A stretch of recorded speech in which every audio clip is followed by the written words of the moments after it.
મારા પતિ એક નોકરને ઘરે લઈ આવ્યા જે ખૂબ જ સુંદર અને યુવાન હતો અને હું તેના પ્રેમમાં પડી ગઈ. એક રાત્રે મારા પતિ ઘરે ન હતા અને હું નોકરના રૂમમાં ગઈ અને હું નોકર સાથે સૂવા લાગી કે તરત જ નોકરે એવું કામ કર્યું કે મારું હૃદય ધ્રુજી ઉઠ્યું.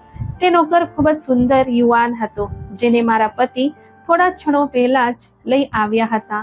મારા પતિએ દરવાજાની ઘંટી વગાડી. જ્યારે મેં દરવાજો ખોલ્યો ત્યારે તે યુવકને મારા પતિ સાથે ઉભેલા જોયો ત્યારે હું આંખો મીચવાનું ભૂલી ગઈ હતી. તે યુવક રાજકુમાર જેવો હતો અને હું પણ સૌંદર્યથી ભરપૂર હતી. હું તો ભૂલી જ ગઈ હતી કે મારો પતિ પણ તેની બાજુમાં ઊભો હતો. મારા પતિએ મને હાથથી હલાવ્યો અને કહ્યું તો હું ચોંકી ગઈ. તેણે કહ્યું, શું થયું? આગળ ચાલ, આર્યનને અંદર આવવા દે. તે યુવક 23-25 વર્ષનો હતો. હું પાછળ હટી ગઈ. મારા પતિ તેને અંદર લઈ આવ્યા. મને નવાઈ લાગી કે મારા પતિ તેને સાથે કેમ લાવ્યા છે. મને દુપટ્ટા વગર જોઈને મારા પતિએ ખૂબ જ તીક્ષ્ણ નજરે મારી સામે જોયું. હું ઘરે એકલી રહેતી હતી અને મારા પતિ સિવાય ઘરમાં કોઈ નહોતું, એટલે જ મેં મારો દુપટ્ટો ઓઢ્યો ન હતો. પણ જ્યારે તેની આંખોએ મને અહેસાસ કરાવ્યો કે આજે એક છોકરો તેની સાથે છે, એટલે મેં તરત જ ખુરશી પર મૂકેલા દુપટ્ટા વડે મારી જાતને ઢાંકી લીધી. તે યુવક આવ્યો ત્યારથી મારી સામે જોયું પણ ન હતું અને આંખો નીચે કરીને ઊભા હતો. મેં મારા પતિને પૂછ્યું કે તે કોણ છે. તેણે કહ્યું કે તે એક નિરાધાર યુવાન છે, પણ તે શિષ્ટ છે, તેથી જ મેં તેને ઘરના કામ માટે રાખ્યો છે. તે તારા માટે ઘરના નાના કામ કરશે. જો કે મારા પતિ એક યુવાનને ઘરના કામકાજ કરવા માટે ઘરે લાવ્યા હતા એ સાંભળીને તો મને ખરાબ લાગવું જોઈતું હતું, પણ મને અંદરથી ખરાબ લાગ્યું ન હતું. ખબર નહીં કેમ અંદરથી હું મારા પતિના નિર્ણયથી ખૂબ જ ખુશ હતી. મેં કહ્યું કે તમે બહુ સારું કામ કર્યું છે, કારણ કે મને ઘરના કામકાજ કરવામાં ઘણી તકલીફ પડી રહી હતી અને પછી જ્યારે હું બજારમાંથી વસ્તુઓ લાવવાની હોય ત્યારે હું ખૂબ થાકી જાઉં છું. તેણે કહ્યું, હા, તેથી જ તો મેં તેને રાખ્યો છે, જેથી તારે બહાર જવું ના પડે, જેથી તું બહારના તમામ કામ તેના દ્વારા કરાવી શકે. અમારું ઘર બહુ મોટું ન હતું અને નોકરો માટે રૂમ પણ ન હતું, એટલે જ મારા પતિએ આ છોકરા માટે ઘરનો સ્ટોર રૂમ ખાલી કર્યો. મારા પતિએ ત્યાં એક ખાટલો રાખ્યો અને પંખો પણ લગાવ્યો.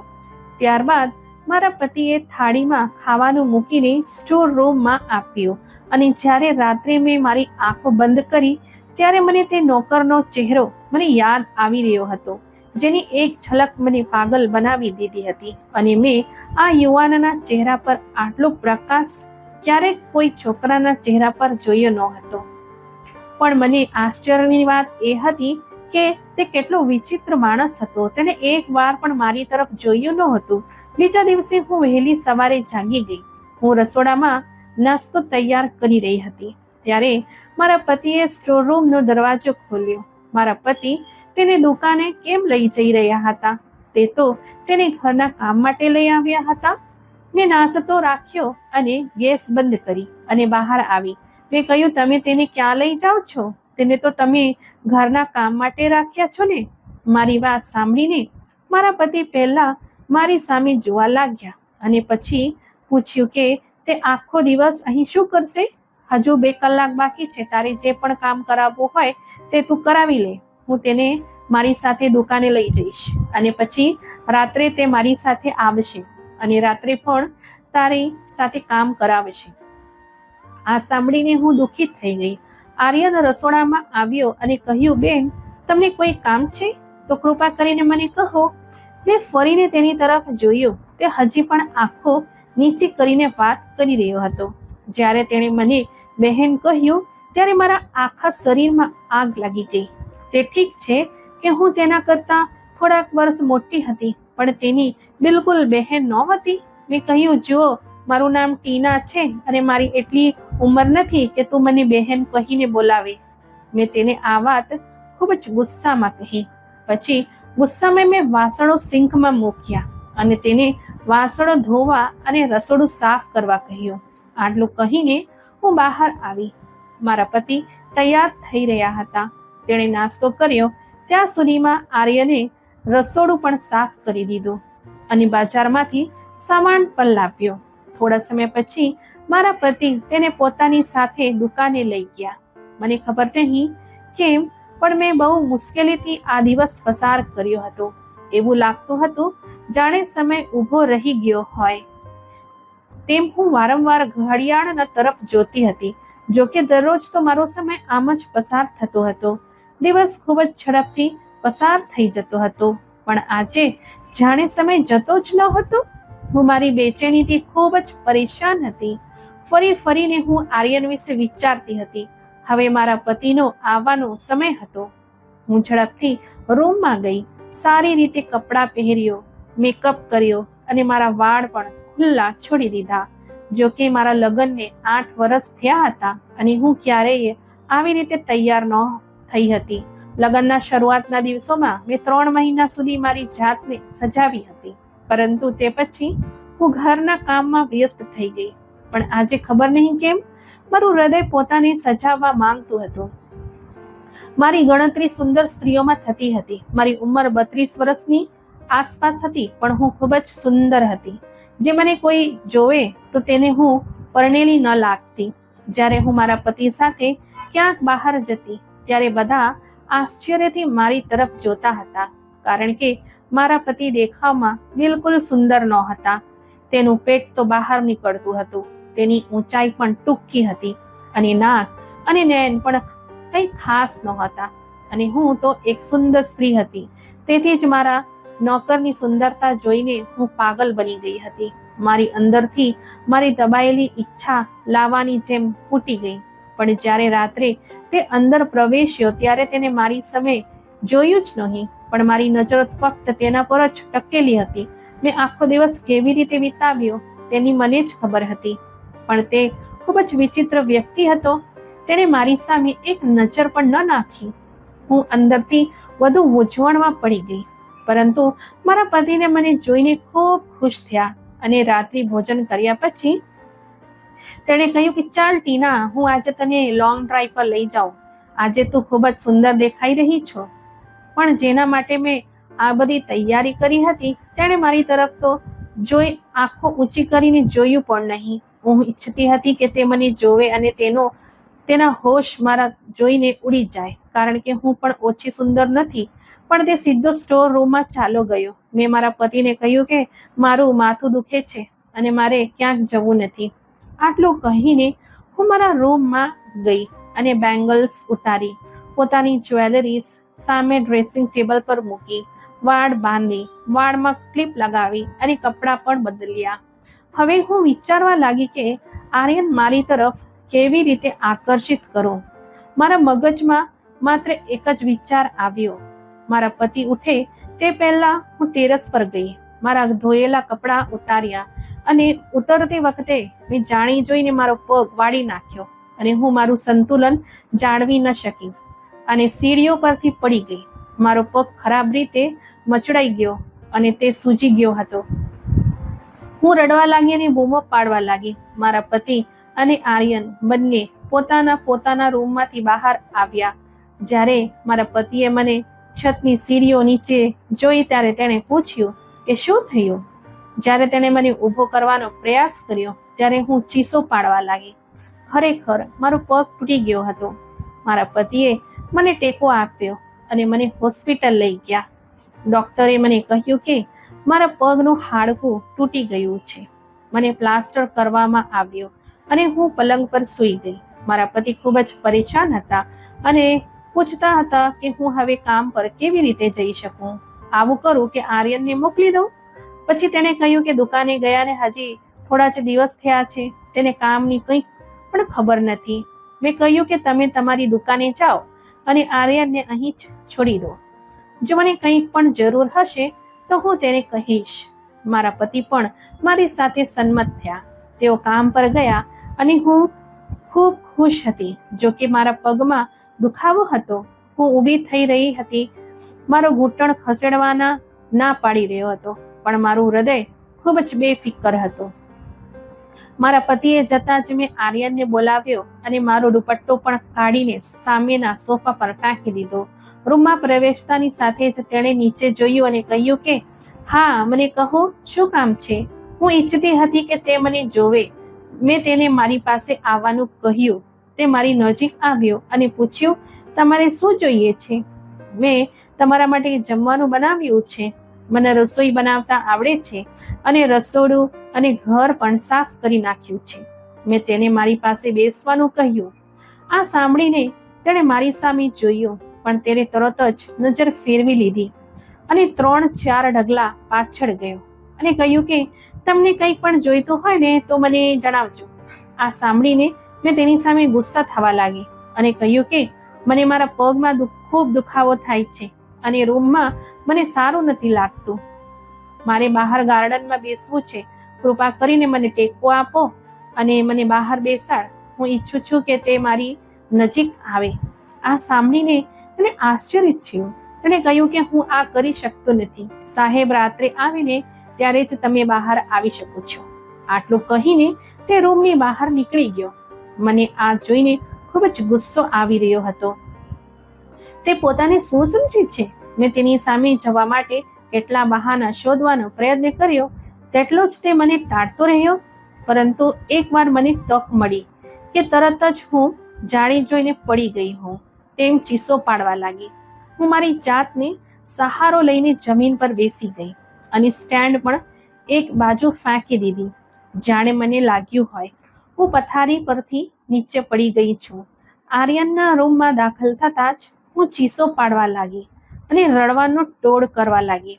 તે મારી નજીક આવ્યો અને મને ટેકો આપવા માટે બળજબરીથી તેણે તેનો હાથ મારા ખભા પર મૂક્યો અને મારી કમર પર હાથ મૂકીને મને ઉચકવાનો પ્રયત્ન કર્યો. તેની આ ક્રિયાથી મારું હૃદય ધબકવા લાગ્યું. હું ખૂબ ખુશ થઈ. મારે તો આ જ જોઈતું હતું જે તેણે મને આપ્યું. તેને મને પલંગ પર બેસાડ્યો. પછી હું આવું વારંવાર કરવાનું શરૂ કર્યું. હું તેને વારંવાર બોલાવતી હતી. તે મને ટેકો આપવા માટે દબાણ કરતો હતો. હું તેને બેચેન બનાવવા માટે મારી નિકટતા ઈચ્છતી હતી. અને પછી એક માણસની સ્ત્રીની આટલી નજીક હોવાથી તેના દિલમાં કંઈક ને કંઈક ખળબળાટ તો મચવા લાગે છે. વાસ્તવમાં જ્યારે માણસને તેની ઈચ્છા મુજબની વસ્તુ મળે છે ને ત્યારે તે વસ્તુ તેને પરેશાન કરવા લાગે છે. અને મને પણ આ જ સમસ્યા હતી. મારા લગ્નને 8 વર્ષ વીતી ગયા, પણ મને સંતાન ન હતું. મારા પતિએ આજ સુધી મને આ બાબતે ટોળો માર્યો નથી. હું એક સુંદર છોકરી હતી, તેથી જ હું જ્યારે પણ કોઈ પ્રસંગમાં જતી ત્યારે યુવાન અને સુંદર છોકરાઓને જોઈને મારી આંખો આજુબાજુ ફરતી રહેતી. આ સુંદર અને યુવાન છોકરાઓનો જોઈને મને ખૂબ મજા આવતી અને જ્યારે મારા પતિને જોતી તો મને ખૂબ જ ખરાબ લાગતું. ક્યારેક મને લાગતું કે મેં લાગણીમાં આવીને ખોટો નિર્ણય લીધો છે. મેં માત્ર પૈસા જ જોયા, કારણ કે આ સમયે મારા પિતાના ઘરમાં પૈસાની અછત હતી. મેં વિચાર્યું કે જ્યારે મારી પાસે પૈસા હશે મને જીવનના તમામ સુખ મળી જશે, તો આ દુઃખ પણ મારા હૃદયમાંથી દૂર થઈ જશે. મારા પતિ સુંદર નથી. હવે વ્યક્તિને તો બધું જ મળતું નથી ને. મને લાગતું હતું કે સમય જતાં મારા દિલની આ ઈચ્છા ખતમ થઈ જશે, પણ એવું ન થયું. મને મારા પતિ ક્યારેક ગમ્યા ન હતા. હા, એવું હતું કે હું એક સરસ મોટા ઘરમાં રહેતી હતી. ખાવા પીવા માટે બધું જ હતું. પૈસા ખર્ચતી વખતે મારે વિચારવું પડતું ન હતું, પણ હું મારા પતિને ધિક્કારતી હતી. મને તે બિલકુલ પસંદ ન હતો. હું તેની સાથે જેટલો સમય વિતાવતી હતી તેટલો મને તે ગમતો ન હતો. હું એક માનસિક સમસ્યાથી પસાર થઈ હતી. હવે મને આ સમયનો તે ગમતો ન હતો કે ન તો તેનું મોટું ઘર. ક્યારેક મને લાગતું હતું કે કદાચ મેં ભૂલ કરી છે. જો મારા પતિ મારા પ્રિય હોત તો કદાચ હું તેની સાથે એક જ રૂમમાં હસતી, તેની સાથે મારા હૃદયની વાત કરતી હોત. આર્યનને જોઈને મને લાગ્યું કે મારી શોધ પૂરી થઈ ગઈ છે. હું ઈચ્છતી હતી કે તે મારી તરફ ખેંચાય, પણ તેણે ઉપર જોયું પણ નહીં. મેં તેની આંખોમાં મારું પ્રતિબિંબ જોવા માંગતી હતી. હવે મારો પણ ઘણી હદ સુધી સાજો થઈ ગયો હતો. અને પ્લાસ્ટર પણ ઉતરી ગયું હતું, પરંતુ હું જાણી જોઈને ચીસો પાડવા લાગી જેથી તે મને ટેકો આપે. મારા પતિએ કહેવાનું શરૂ કર્યું કે હું તને સ્ટેન્ડ અપાવીશ ટીના, તેની મદદથી તને ચાલવામાં સરળતા થશે અને ડોક્ટરે પણ કહ્યું છે કે તમે તમારા પગ પર હવે ભાર રાખી શકો છો. મેં મારા પતિ સામે ગુસ્સાથી જોયું અને કહ્યું, ડોક્ટરને ખબર છે કે મને શું તકલીફ થાય છે? તેઓ જે ઈચ્છે છે તે કહેશે, પણ હું આ નાટક ક્યાં સુધી ચાલુ રાખી શકું? હું મારા પતિથી છુટકારો મેળવવા માંગતી હતી. એકવાર આર્યન ફોન પર કોઈની સાથે વાત કરી રહ્યો હતો. તે વાતમાં વ્યસ્ત હતો. મારા પગ હવે ચાલવા સક્ષમ હતો. હું જાણી જોઈને રસોડાના દરવાજા તરફ ધીમે ધીમે ચાલી ગઈ. તે કોઈને કહી રહ્યો હતો કે હું માને જલ્દી તારા ઘરે મોકલીશ. હવે મને નોકરી પણ મળી ગઈ છે.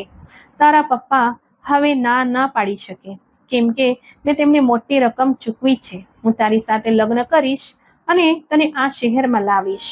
આ સાંભળીને તો મારા હોશ ઉડી ગયા. હું આર્યનના પ્રેમમાં હતી. હું તેનાથી અલગ ન થઈ શકતી. હું ઈચ્છતી હતી કે તે મને પ્રેમ કરે, પણ તે કદાચ કોઈ બીજી છોકરીના પ્રેમમાં હતો. હું ધીમેથી ચાલીને મારા રૂમમાં ગઈ. આ ક્ષણ મને બધું ખરાબ લાગી રહ્યું હતું. આર્યન મારા સિવાય બીજી કોઈ છોકરીને કેવી રીતે પ્રેમ કરી શકે? મેં મારી જાતને અરીસામાં જોયું. હું ખૂબ જ સુંદર હતી. એ કેવી રીતે શક્ય છે કે હું આર્યનને પસંદ ન આવું? તે મારા સિવાય બીજી કોઈ છોકરીને કેવી રીતે જોઈ શકે? પછી મારા મનમાં એવું આવવા લાગ્યું કે કદાચ તે છોકરી ખૂબ જ સુંદર હશે, મારા કરતાં પણ વધુ સુંદર હશે. પણ ગમે તે હોય, મારાથી સહન ન થયું. ગુસ્સાને લીધે મારી આંખમાંથી આંસુ આવી ગયા. હું રડવા લાગી. મેં આર્યનને બૂમ પાડી. તે મારા રૂમમાં આવ્યો, પણ મને મારા પગ પર સલામત રીતે ઊભો જોઈને તે જરા આશ્ચર્ય થયું અને પૂછ્યું કે તમે મને બોલાવ્યો? મેં કહ્યું, અંદર આવ, મારે તારી સાથે કંઈક વાત કરવી છે. તે અંદર પ્રવેશ્યો. મેં તેને કહ્યું કે હું તને પ્રેમ કરું છું. આ સાંભળીને તે આશ્ચર્યચકિત થઈ ગયો.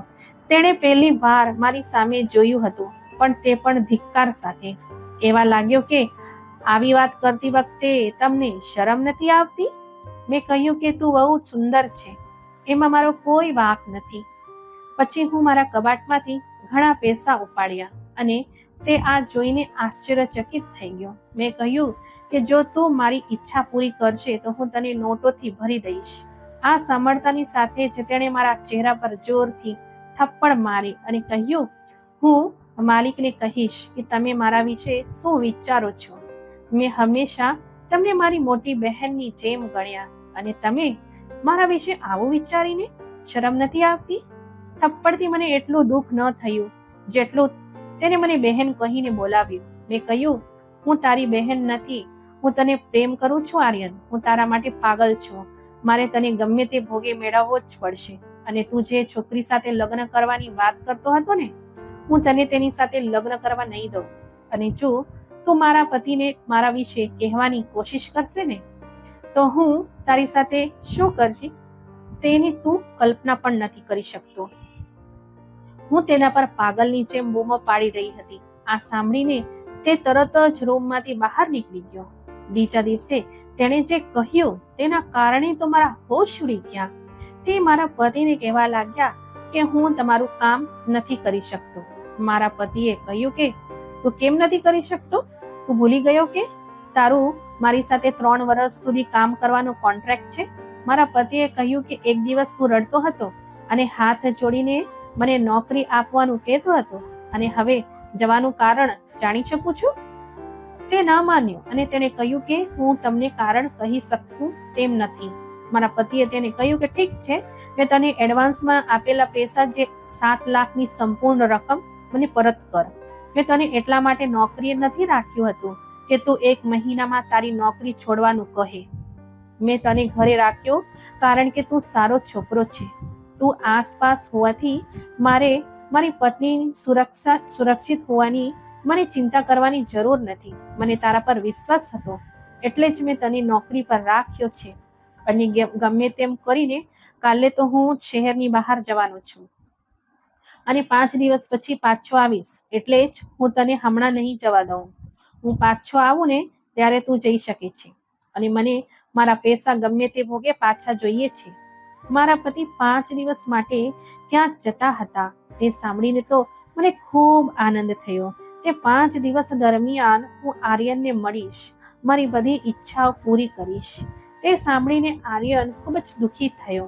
બીજા જ દિવસે મેં મારા પતિની બેગ તૈયાર કરી અને તેમણે મને કહ્યું કે હું જાઉં છું અને તારું ધ્યાન રાખજે. કોશિશ કરજે કે તે ભાગી ન જાય, કેમ કે તે 7 લાખ રૂપિયા એડવાન્સ લઈ ચૂક્યો છે. તેને તેની સખત જરૂર હતી. તેના પિતાએ તેની કઝિનના લગ્ન કોઈ અન્ય સાથે કરાવ્યા છે, તેથી તેણે પૈસા આપીને જ પુષ્ટિ કરી છે અને તેના સંબંધોને મજબૂત કર્યા છે. હવે મને સમજાયું કે મારા પતિ તેને અહીં કેમ કામ પર રાખ્યો. આર્યન પણ દુકાને ગયો હતો. તે રાત્રે પાછો આવ્યો અને તે સમયે હું ઘરમાં હતી અને હું મારી જવાની સાથે તેની સામે ઊભી હતી. મને જોઈને તેણે નજર બદલી. તે સીધો ફટાફટ સ્ટોર રૂમમાં ગયો અને અંદરથી દરવાજો બંધ કરી દીધો. આ જોઈને મને તેના પર ગુસ્સો આવવા લાગ્યો. મેં કહ્યું, દરવાજા ખોલ આર્યન. તેણે કહ્યું, તમે અહીંથી જઈ શકો છો, હું દરવાજો નહીં ખોલું. અને હું તેના દરવાજા પર લાંબા સમય સુધી ટકોરા કરતી રહી. પછી થાકી ગઈ અને રૂમમાં આવી ગઈ. મને તેના પર ખૂબ ગુસ્સો આવ્યો. પણ રાત્રે 2 વાગ્યે મારા મનમાં એક વિચાર આવ્યો કે મારી પાસે તો સ્ટોર રૂમની ચાવી છે. મેં ડ્રોવરમાંથી સ્ટોર રૂમની ચાવી કાઢી અને ખૂબ જ ધીમે ધીમેથી સ્ટોર રૂમમાં પ્રવેશ કર્યો. ખોલ્યું તો સામેના ખાટલા પર આર્યન મોઢા પર ચાદર ઓળીને સૂતો હતો. મેં ધીમેથી સ્ટોર રૂમનો દરવાજો બંધ કર્યો અને તેના ખાટલા પર જઈને સૂઈ ગઈ. મેં તેની સામે જોયું તો રૂમમાં સંપૂર્ણ અંધારું હતું. મેં તેને આલિંગન આપ્યું. મેં જે અવાજ સાંભળ્યો તે મારા હોશ ઉડાવી દેવા માટે પૂરતો હતો. તે બીજા કોઈના નહીં પણ મારા પતિનો અવાજ હતો. હું તરત જ ઊભી થઈને બેઠી. ત્યાં એક ટોર્ચનો પ્રકાશ હતો જે મારા ચહેરા પર પડ્યો. મેં તે વ્યક્તિને ખાટલા પર જોયો તો તે મારો પતિ હતો. આ જોઈને હું ચોંકી ગઈ અને તેને કહેવાનું શરૂ કર્યું કે આર્યન મને તમારા વિશે બધું કહ્યું છે અને મેં ખોટું કહ્યું હતું કે હું બીજા શહેરમાં જાઉં છું. હું તારી વાસ્તવિકતા જોવા માંગતો હતો. હું રડવા લાગી. મારા પતિની સામે હવે મારું બધું સત્ય બહાર આવી ગયું હતું. તેણે મને ત્યાં છડે છૂટાછેડા આપી દીધા અને મને સવારે મારા ઘરે પાછા જવાનું કહ્યું. તેને કહ્યું કે હું જિંદગી એક બેવફા સ્ત્રી સાથે પસાર નહીં કરું. હું એક કદરૂપી સ્ત્રી સાથે મારું જીવન જીવી શકું છું, પણ બેવફા સ્ત્રી સાથે નહીં. એક પુરુષ પોતાની પત્નીની બધી ઈચ્છાઓ પૂરી કરવા માટે આખો દિવસ મહેનત કરી છે, જેથી તેને તેની પત્નીની વફાદારી મળી શકે. નહીં તો પૈસા આપીને કોઈ પણ ખોટી સ્ત્રી પથારીમાં પડવા તૈયાર થઈ જાય છે. મેં બધું ગુમાવ્યું હતું. કાશ મેં મારી દૃષ્ટિની રક્ષા કરી હોત, જેમ આર્યને માણસ હોવા છતાં કર્યું હતું. મિત્રો, જ્યારે કોઈ પુરુષ તેની પત્ની પરનો વિશ્વાસ ગુમાવી બેસે છે ને, ત્યારે તેની સાથે ફરીથી જોડાવું ખૂબ મુશ્કેલ બની જાય છે. એટલા માટે તમારે તમારા પતિ કે પત્ની સાથે ક્યારેક છેતરપિંડી ના કરો. મિત્રો, આશા છે કે આજની વાર્તા પણ તમને પસંદ આવી હશે. તમારો અભિપ્રાય કોમેન્ટ બોક્સમાં જરૂરથી જણાવજો. વિડીયોને લાઈક કરીને વધુમાં વધુ શેર પણ કરજો અને આવી જ અવનવી વાર્તા સાંભળવા માટે અમારા ચેનલને સબસ્ક્રાઇબ જરૂરથી કરજો. આપણે ફરી મળીશું એક નવી વાર્તામાં. ત્યાં સુધી ધન્યવાદ.